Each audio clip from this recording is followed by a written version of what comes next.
Good morning, সবাই কেমন আছো? আশা করছি সবাই অনেক অনেক ভালো আছো। আমিও অনেক ভালো আছি। আমার আরেকটা ভিডিওর সাথে তোমাদের সবাইকে জানাই ওয়েলকাম। আগের ভিডিওতে তোমাদেরকে বলেছিলাম যে আমার দার্জিলিংয়ের ভিডিও দিয়েছিলাম, কিন্তু কপিরাইট খাওয়ার জন্য আমি সেগুলো ডিলিট করে দিয়েছি। আর ভেবেছিলাম ফোন থেকেও ডিলিট করেছি। আমি না ভিডিও পোস্ট করে সঙ্গে সঙ্গে সেই সব ভিডিও ডিলিট করে দিই, যাতে আমার মেমোরি ফুল না হয়। সেই জন্য মা দেখি বরমশাইয়ের ফোনে এখনও সেই ভিডিওগুলো আছে, তাই ভাবলাম এডিট করে ভিডিওগুলো ছাড়া যাক আবার নিজের ভয়েস দিয়ে। আগের বারে মিউজিক দিয়েছিলাম বলে প্রতিবারেই সেই একই ঘটনা, কপিরাইট। যেইভাবেই ছাড়ছি না কেন কপিরাইট খাচ্ছি। আর আমরা গিয়েছিলাম ফেব্রুয়ারি মাসে, তখন না দার্জিলিংয়ে প্রচণ্ড ঠান্ডা। আর আমাদের এখানে এখন যেন সূর্য দেবতা নেমে এসছে, সূর্যদেব নেমে এসছে এখানটায়। আর তোমাদের ওখানে, কাদের ওখানে কীরকম গরম পড়েছে আমাকে জানিও। আমরা গিয়েছিলাম, এই জায়গাটার নাম ঠিক আমার মনে পড়ছে না। আর এখানটায় যেতে ভোরবেলা বেরিয়েছিলাম। চোখ মুখের অবস্থা প্রায় খারাপ সবারই, কারণ এখানটায় বেরোতে বেরোতে আমাদের প্রায় 4:30-র মধ্যে বেরিয়ে গিয়েছিলাম। আর ওখানটায় গিয়ে অনেকক্ষণ ধরে দাঁড়িয়েছিলাম সানরাইজ দেখার জন্য। আর ওখান থেকে সানরাইজ দেখে কিছু ফটো টটো তুলে আবার চলে এসেছি অন্য জায়গায় যাওয়ার জন্য। আর ওখানটায় দেখছিলে বরের সাথে ভিডিও করছিলাম, বলছি একটু স্লো মোশন কিন্তু ভিডিও করে দাও। আর ওখানটায় না প্রচণ্ড ঢাল ছিল, খাড়াই ছিল রাস্তাগুলো, তাই জন্য আমি একটু ছুটবো বলে ট্রাই করছিলাম। আমার না ছুটতে খুবই ভালো লাগে। হ্যাঁ, আমি যেখানটায় যাই স্থির হতে পারি, ছুটে ছুটে বেড়াই। আর ওখানটায় গিয়ে না ছুটবো বলে ভেবেছিলাম, কিন্তু দেখি মুখ থুবড়ে পড়ে যাব, তাই জন্য আর বেশি না ছুটে দাঁড়িয়ে গিয়েছিলাম। আর এই জায়গাটার নাম ঠিক আমার না হাফ জায়গার নাম ভুলেই গেছি বলতে পারো, মনেই নেই কোথায় কোথায় ঘুরেছিলাম। আর এক একজনের ফটো দেখছি এখন, আর জায়গার নামগুলো মনে পড়ছে। আর এখানটায় ছিলাম, এই জায়গাটা ঠিক জানি না, বাট অতটাও লোক নেই এখানে। অন্য জায়গায় বেশি, যতটা বেশি লোক, এখানটায় না একটু নির্জন মতো অল্প লোক ছিল। এখানটায় নেমে আমরা আশেপাশেটা দেখছিলাম। এখানটা একটা টেম্পল ছিল, এই দেখতে পাচ্ছ এটা। এর ভেতরে আর আমরা ঢুকিনি, বাইরে থেকে দেখে চলে এসেছি। আর বরমাসি একটু ভেতরে ঢুকেছিল, কিন্তু ভেতরে যেহেতু ফোন অ্যালাউ না, সেই জন্য ওখানে আর ভিডিও করতে পারিনি।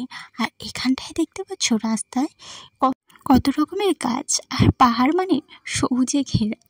আর এত ভালো লাগছিল না, মনে হচ্ছে এখন যা আমাদের এখানে গরম পড়েছে, মনে হচ্ছে যে এখানটায় আর থাকবো না, পাহাড়েই চলে যাই, কারণ ওখানটায় একমাত্র শান্তি পাবো, আর কোথাও শান্তি টান্তি পাবো না, যা গরম পড়েছে। আচ্ছা, কারোর ওখানে কি বৃষ্টি হচ্ছে? আমাদের এখানে কিন্তু বৃষ্টির নাম গন্ধ নেই, বৃষ্টি হচ্ছে না। আর এখানটায় আমরা চলে এসেছি, একটা ফটোতে দেখলাম, তাই নামটা মনে পড়লো, বাতাসিয়া লুপ না কি একটা ছিল বেশ, সেখানটায় চলে এসেছিলাম। আর এখানটায় কত গাছ, ফুল গাছ সমস্ত রকম। আর আমরা যখন গিয়েছিলাম ফেব্রুয়ারি মাসে যেহেতু গিয়েছিলাম, সেই জন্য এখানটায় গাছে না অতটাও পাতা টাতা নেই। এখানটায় দেখতে পাচ্ছ পাতাগুলো সব ঝরে গেছে, আর তাই কীরকম একটা লাগছে। কিন্তু এখন অনেকে ফটো টটো দার্জিলিংয়ে গিয়ে ছাড়ছে, সেগুলো না দেখতে অসাধারণ লাগছে। আর আমরা যেই কদিন গিয়েছিলাম, কাঞ্চনজঙ্ঘা তো পুরো আমাদের সামনেই চলে এসেছে। আর জানো, আমি শুনলাম আমরা যেদিন চলে এসেছি তার সেই দিনই রাত থেকে নাকি দার্জিলিংয়ে প্রচুর ঝড় বৃষ্টি হয়েছিল। আর ভাবো কেমন লাগে। আমাদের ভাগ্যটা না খুবই ভালো ছিল ঘুরতে যাওয়ার দিক দিয়ে। আর এখানটায় এসেছি, আর এই ট্র্যাডিশনাল ড্রেস পরবো না সেটা হয় না। আমরা জিজ্ঞাসা করছিলাম, এই জামা কাপড় পরে কি তোমরা চাপ তোলো? সত্যি বলছে না, আমাদের এখানটা ট্র্যাডিশনাল ড্রেস, কিন্তু এখানটায় সবাই ভাবে যে এগুলো পরে চাপটা তোলা হয়, কিন্তু আমাদের এখানটা এটা ট্র্যাডিশন। তাই আমি আমার ননদ মিলে একটু ওই ট্র্যাডিশনাল ড্রেস পরে একটু ভিডিও করে নিচ্ছিলাম। আর এখানটা আমাদেরকে কেমন লাগছে জানিও। আচ্ছা, আমার মতো কারা আছো যারা রেল লাইনের ওপর দিয়ে যেতে, পাতের ওপর দিয়ে যেতে ভালোবাসো? আমার কিন্তু এটা খুবই ভালো লাগে। আর আর ওটা জানি রেল লাইনের না, টয় ট্রেনের, কিন্তু ওই একই ব্যাপার তো না।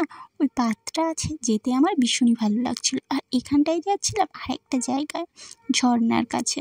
আর এখানটায় যেতে যেতে তো আমার অবস্থা প্রায় খারাপই হয়ে গেছিলো বলতে গেলে চলে, কারণ এখানটায় রাস্তা না আরও ঢালু। আর রাস্তার ব্যাগগুলো না মানে খুবই বাজে বলবো, কারণ যতই যাই হোক পাহাড় মানে ভালো জায়গা, কিন্তু এখানটার রাস্তা তো মনে হচ্ছিল এই পড়ে যাব। কিন্তু ওখানকার ড্রাইভারগুলো এত সুন্দর গাড়ি চালায় কি বলবো। আচ্ছা, দার্জিলিংয়ে কে কে গেছো আর কতবার গেছো জানিও।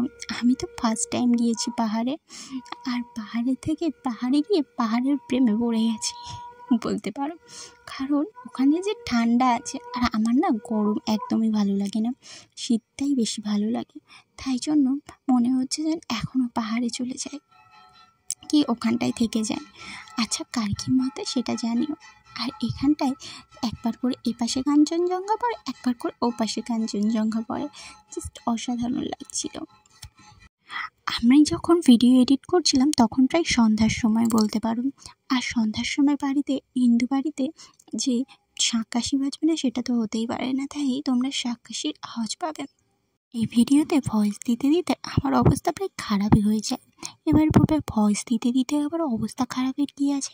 আরে বাবা, গরমের সময় যদি ফ্যান বন্ধ করে কেউ ভয়েস দেয় খারাপ তো হবেই, তাই না? আর আমরা এখানটা এসেছি এর কাছে, ঝর্নার কাছে। এই জায়গাটার নাম আমার এখনও মনে পড়ছে না, বিশ্বাস করো। আচ্ছা, কে কে দার্জিলিং গেছো আর জায়গাগুলো কমেন্টে জানিও তো আমাকে, দেখি কে কে গেছো। আচ্ছা, তোমাদেরকে একটা কথা শেয়ার করি।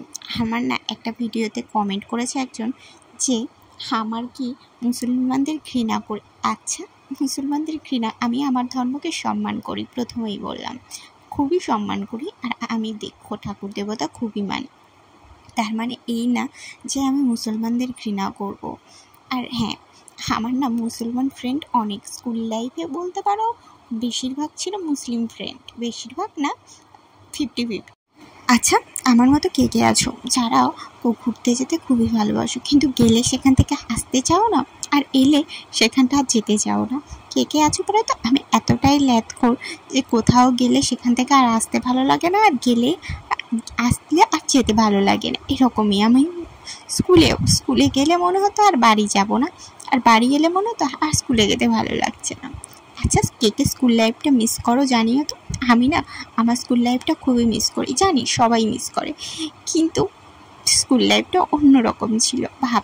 আর হ্যাঁ, এখানে না উঠতে উঠতে সবার প্রায় অবস্থা খারাপ। আমরা তো মাঝ রাস্তায় গিয়ে চলে এসেছিলাম, আর বেশি দূর উঠতে পারিনি। অল্প কিছুক্ষণ গিয়ে সবারই পায়ে ব্যথা করছিল, সেই সকালবেলা বেরিয়েছি, আর এনার্জি থাকে নাকি। আর আমাদের সবার তো এনার্জি লেভেল প্রচুর হাই, তাই আর এই পর্যন্তই ছিলাম। আর এখানটায় একটু ম্যাগি খেয়ে নিচ্ছিলাম, আর রাস্তায় আস্তে আস্তে আমি ঘুমিয়ে পড়েছিলাম। আর চোখ মুখের অবস্থা দেখে বুঝতেই বললাম তো, আগেই বলেছি সকাল 4টের সময় যেহেতু বেরিয়েছি, কিছুই খেয়ে বাইরে হওয়া হয়নি, তাড়াহুড়ো করে তো কিছু মেকআপও করা হয়নি। আর এখান থেকে সে মেকআপের প্রয়োজন হচ্ছে না, কারণ মুখ নাক চোখ সব ঢাকা পড়ে যাচ্ছে, শুধু চোখটাই খোলা আছে, কারণ এখানটা এতটাই ঠান্ডা ছিল। নাকটা যদি খুলে রাখি তাহলে না নাকটা টমেটোর মতো লাল হয়ে যাচ্ছিল, তাই জন্য ভাবলাম বেশি স্টাইল মারার দরকার নেই, নাক চোখ মুখ ঢেকেই ঘুরি। তাই জন্য বেশিরভাগ টাইম মুখ চোখ ঢেকেই রেখেছিলাম, কারণ প্রচণ্ড ঠান্ডা ছিল। আচ্ছা, এখন যারা যাচ্ছ কেমন ঠান্ডা আছে জানিও।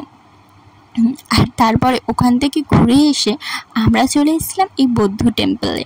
এখানটায় একটু ঘোরাঘুরি করে, সত্যি বলতে কারোর এনার্জি ছিল না, কারণ আমরা যখন এসেছিলাম এখানটায় দুপুর 12টা বাজে। ওই রাস্তার মধ্যে একটু ম্যাগি খেকি আর কারোর হয়, তাই এখানটায় অল্প কিছুক্ষণ ঘুরে টুরে চলে এসেছিলাম। আর আমাদের তো যারা যারা গিয়েছিলাম সবার এনার্জি লেভেল প্রচুর হাই, মানে ব্যঙ্গ করলাম আর কি।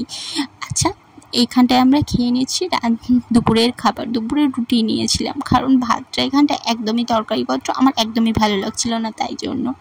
আচ্ছা, সবাইকে টাটা, বাই বাই, আবার দেখা হচ্ছে পরের ব্লগে।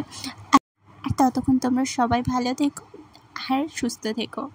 আর এখানটায় আমি না রাতের দিকে একটু বেরিয়েছিলাম ওই দিনেই, আর ভিডিও করা হয়নি সেটা। আর এখানটায় এসে দেখি জাস্ট অসাধারণ, মনে হচ্ছে তারাগুলো ছড়িয়ে আছে।